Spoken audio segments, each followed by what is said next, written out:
이번에 이재명 대통령이 보유하고 있는 주택을 매각하면서 정부의 강력한 부동산 정책에 대한 의지를 보여주었는데요. 자, 서울 전세로 계속 살 것인가? 아니면 인천 신축으로 갈아탈 것인가?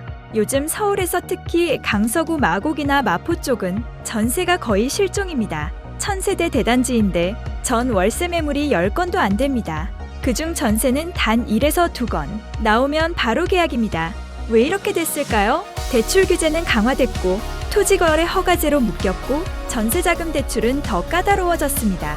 집주인 입장에서도 전세로 묶어둘 이유가 점점 줄어들고 있습니다. 그래서 전세는 줄고 월세로 전환되는 분위기입니다. 여기서 이런 생각하시는 분들 있으실 텐데요.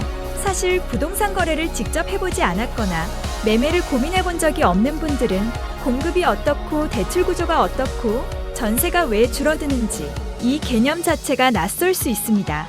그러다 보니 정책이나 정치적인 프레임에 따라 감정적으로 판단하는 경우도 많습니다. 아무리 설명해도 집값이 비싸다는 감정이 먼저 나오죠. 하지만 시장은 감정으로 움직이지 않습니다. 구조로 움직입니다. 전세가 왜 줄어드는지 생각해 보겠습니다. 만약 다주택자를 줄이고 1인 1주택 실거주만 하라고 하면 어떤 일이 벌어질까요? 당연히 전세가 먼저 사라집니다. 왜냐하면 전세를 공급하는 주체가 줄어들기 때문입니다. 전세든 월세든 임대 물건을 내놓는 사람이 줄어들면, 즉 공급이 줄어들면 전세 수요는 그대로이니 가격은 오르는 게 시장의 이치입니다. 다주택자가 줄어들면 무주택자가 들어갈 집도 줄어듭니다. 그럼 어떻게 될까요? 전세는 더 귀해지고 월세는 더 오르게 됩니다. 이건 누가 옳고 그름의 문제가 아니라 단순한 수요와 공급의 구조입니다. 문제는 여기서 시작됩니다.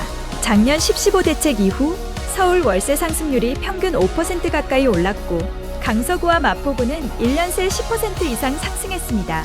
집값을 잡겠다는 정책이 정작 지역의 전세 매물은 사라지고 월세만 밀어올리고 있다는 뜻입니다. 전세가 사라지면 청년과 신혼부부는 선택지가 없습니다. 마포에서 밀리면 강서로, 강서에서 밀리면 김포나 인천으로 서울 안에서도 주거 사다리가 한 칸씩 밖으로 밀려나고 있습니다. 그렇다면 질문입니다. 이런 구조에서 서울 아파트 6억 7억 전세로 계속 사는 게 맞을까요?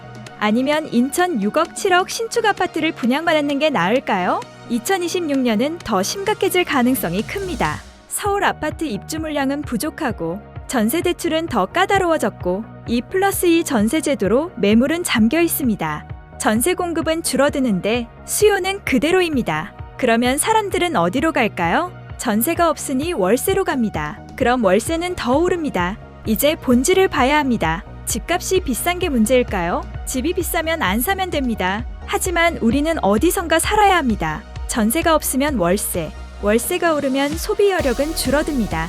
월세 살아보신 분들은 아실 겁니다. 월세는 아깝고 돈 모으기는 더 힘듭니다.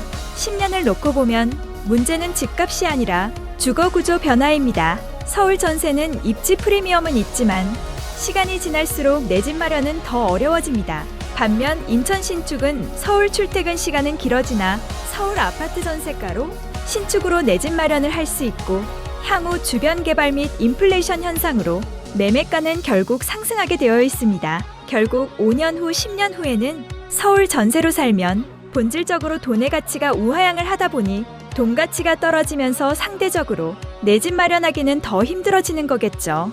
물론 이것도 자금이 부족하신 분들에게는 해당되지 않는 이야기인데요.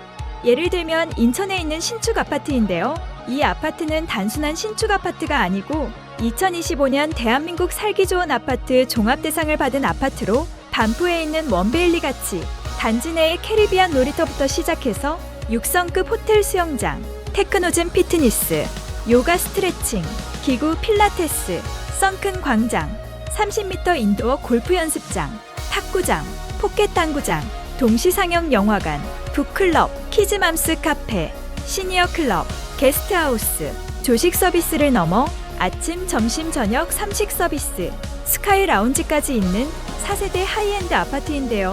서울 아파트를 사기에는 부담스럽지만 주거 수준은 포기하고 싶지 않은 분들에게 현실적인 대안이 될 수 있습니다.